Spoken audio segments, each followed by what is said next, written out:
এক নদীর তীরে বাস করত এক বানর। গাছটি নানা ফলে ভরা ছিল। বানর ফল খেয়ে খুশি থাকত। আহা, ফলগুলো কি মিষ্টি! একদিন এক কুমির গাছের কাছে এলো। বন্ধু, আমি ক্লান্ত। ফলগুলো কি খেতে পারি? অবশ্যই, তুমি রোজ আসতে পারো। তারা বন্ধু হলো। কুমির ফল খেয়ে যেত। আমি বানরের হৃদয় খেতে চাই। সে তো আমার বন্ধু।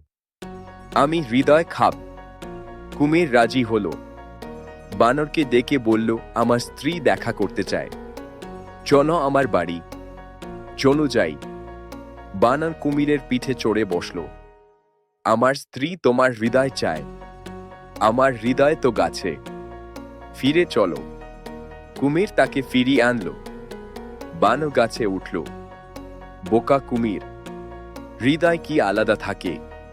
পালাও। কুমির লজ্জায় চলে গেল। শিক্ষা, বুদ্ধি বাঁচায়।